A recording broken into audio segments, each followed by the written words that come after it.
So arena was a term that would describe something like a conflict or a contest, a contesting ground. And that's probably the way most artists would see the environment in which they work, as a kind of a, there's this kind of a competitive element to it, because there are more artists than there are probably buyers, let's say. So the interesting thing between Sydney and Beijing is and probably one of the reasons I've been there for almost 5 years now, is that there's quite a distinctive, a vast difference between the two, let's call it marketplaces or attitudes. So I often read in the papers what Australia thinks of Beijing or China in general in terms of its culture and its economic patterns. And I think that's one of the reasons, a year and a half ago when Michael and I had a cup of coffee, that we should do something to try and help clarify the situation. So this exhibition is essentially all video and documentary work, and it's purposely diverse in methodologies and in ways of thinking and levels of imagination. And those levels alone also indicate differences in the attitudes between the two cities. So let me see. A post-Beijing, all the works are made in 2008, post-2008, except for 2 or 3, which are really still convey the electricity of the change, but they were made before 2008.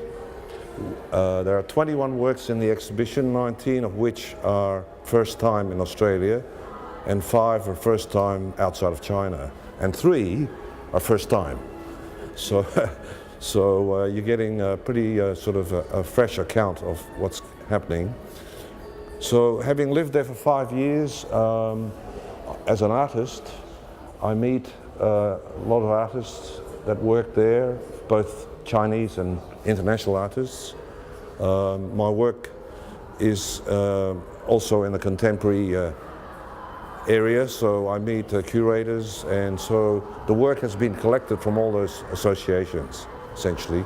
Only one of the 13 artists that have worked here is not local Chinese, and that's the first work that I'll talk about is work by Alan Chawner, who's from Newcastle.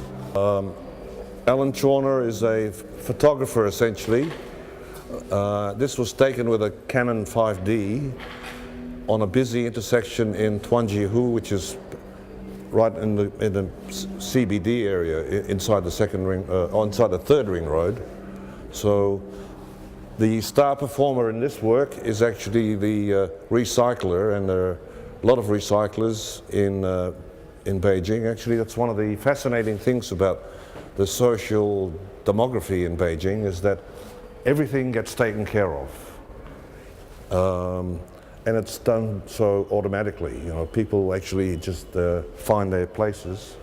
And so there's a very, very ordered sort of sociology. So this guy is just having a smoke because he's resigned to the fact that he's stuck there for a few minutes.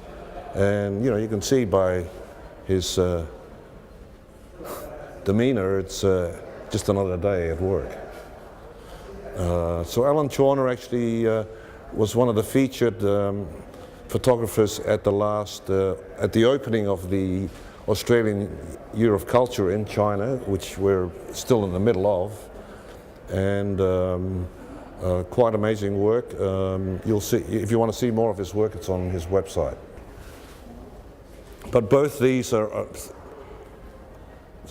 specifically about Beijing, and this one is actually links to the tradition of hand scrolls.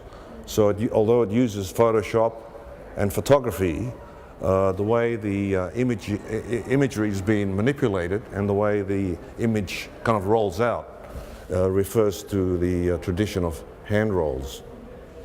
But there's a mention of that in that book if you want to find out more. So this is actually done on 2 video graphic cards with 1 computer, so it's quite amazing that the information from one folder can span, you know, in sort of chronological order, 8 screens. The other piece over here is also by him, and it's called Beijing Index. So what we have is the metropolitan Beijing, and what he's done is gridded mathematically the whole territory into equidistant squares, and each of these points he installs a 360-degree camera system, so irrespective of where it is, so it's mathematically correct. So if you end up in somebody's loo, that's too bad. Or it could be in a or it could be in a park or somewhere else. So basically the whole territory is mapped out this way. But it does show, you know, with Miao Xiaochun is that he's very interested in spatial concepts and how much work is needed to document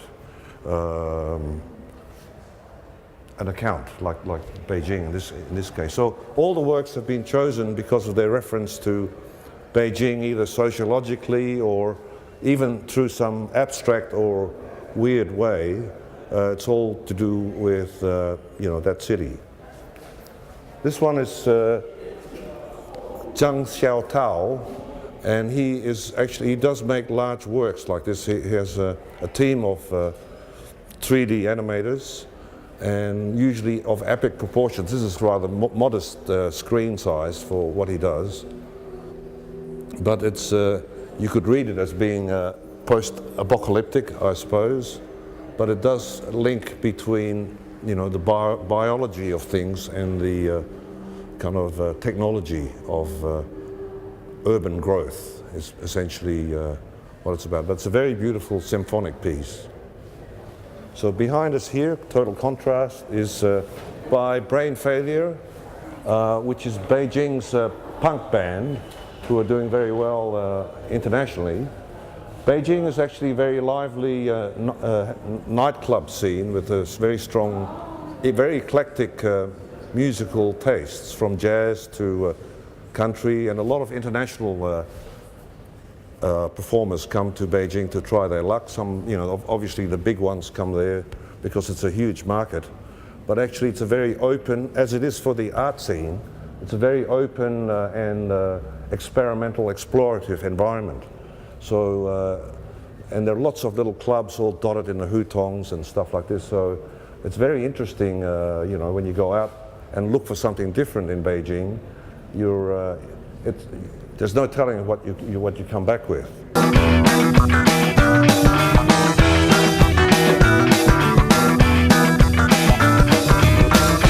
out your saturation,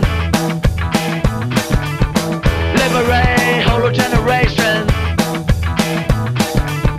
build up better education. Gotta do what you gotta do now. Gotta do what you gotta do now, yeah. I can pick up the phone now.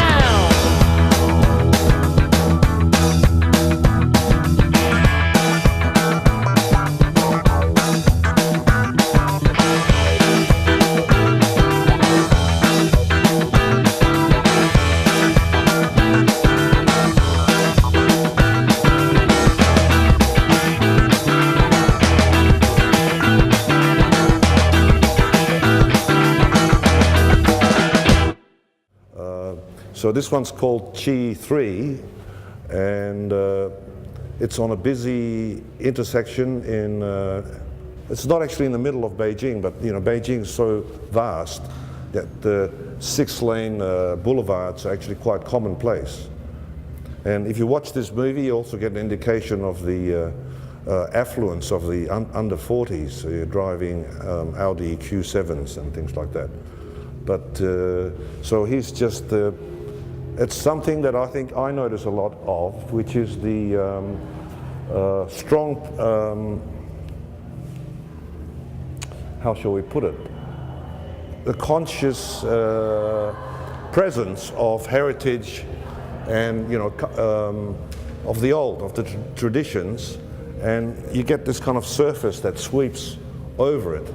And so a lot of art has this kind of theme of trying to re-engage or re-anchor some kind of consciousness, and this is a very, very strong work to go with that idea. This work I found in Iberia Center. Iberia Center of Contemporary Art is actually funded by the Spanish government, and they support in Beijing. They're number 2 or number 3 in non-profit museum size in terms of building and budget. But they promote contemporary art, and they chose to open in Beijing about 3 years ago, to promote contemporary art with a special connection to Chinese contemporary art. So this work went to Madrid shortly after it was shown in Iberia back in March. It's a very interesting film which shows influences with European filmmakers like Fellini and Tarkovsky, but very strongly with Chinese message. It's about 45 minutes long, and this will be screened when we have our screening in the theater, which I think a theater is a much better way of watching this. And the other thing that we're going to screen alongside Total Eclipse is what this is called, is a piece by Xu Tong called Wheat Harvest, where a country girl has to make ends meet for the whole family by working as a prostitute in Beijing. And that's quite an eye-opener in terms of values in Beijing.